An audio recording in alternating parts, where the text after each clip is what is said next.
Once in a generation, we get one of those, if we're lucky, we get one of those rare moments when science stops for a moment, turns on its ear, and gives us something really, really special. Over 400 years ago, Galileo began a tradition of using telescopes to awaken people to the wonders of the night sky. Since then, humanity's understanding of the universe has grown at an astounding pace, and much of the discovery can be linked to the desire to explore that is born from looking through a telescope. From backyards, to sidewalks, to national parks, the outreach effort Galileo began continues to thrive today. Nowhere is this more obvious than with the growing number of star parties sprouting up around the world. These star parties, as they're called, are a celebration of the night sky and an exploration of its mysteries. It's here you can find these StarChasers, honing their skills, sharing their eyepieces, and exploring new worlds.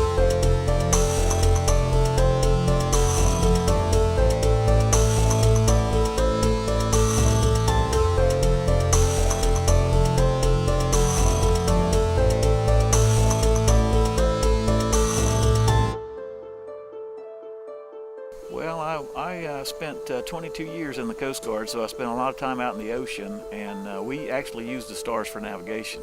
So I've always had some bit of fascination with the stars and wanting to know more about them. Well, I was hunting for Lovejoy back in January, and it was pretty cold outside, but I got Jupiter, and I knew that Jupiter was up there, but I saw 3 of Jupiter's moons, and I got pretty excited about that.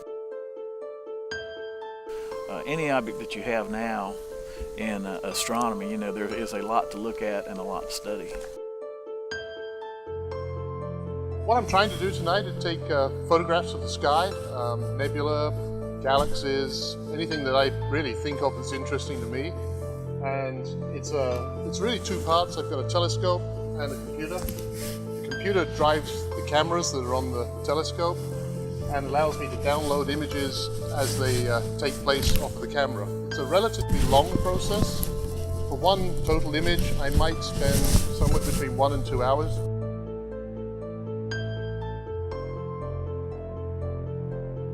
Each part of the sky has different things. I mean, towards the north tonight will be the Whirlpool Galaxy.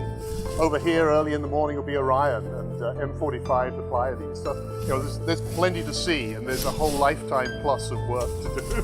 Especially if you remember that every night, I might only get 1 image.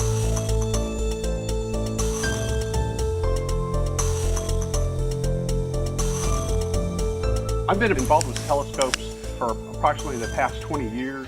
The first one was a small 4-inch reflecting type telescope, and pretty much immediately knew that bigger was going to be better. What we're looking at today is what's called a Dobsonian mount.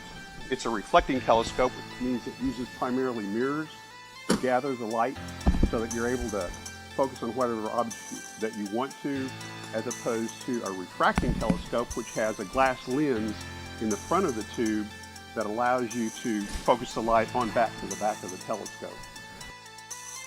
Starting out with that first 4-inch scope is what planted the seed and caused me to spend lots more money and time working on building, tinkering, learning how things work, and ways to improve them.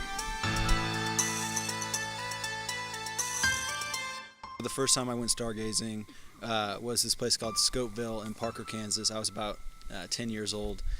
My dad is an amateur astronomer. He has been for a while, and he bought an 8-inch Meade telescope. It was a Schmidt-Cassegrain, so it's a smaller one, but it's much bigger than most people ever get to look at. When I say small, I mean compared to some of the major telescopes around here. But I remember looking into it and seeing so many stars and seeing M13.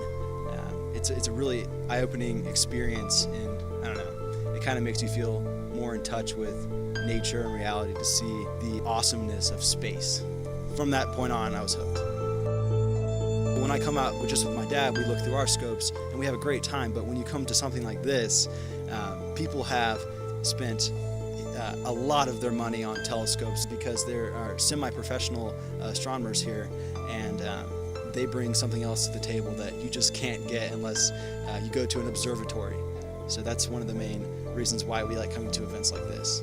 And they're very willing to share what they know, what absolutely. they have with others. For sure. Yeah, people are asking you, hey, you know, I have M13 in here, it looks great, come take a look, and you can't refuse that because there's something really thrilling about climbing up a 10-foot ladder to look into a massive, huge 30-inch wide cannon of a telescope.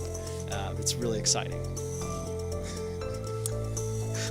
I'm nerding out. Fangirling over here.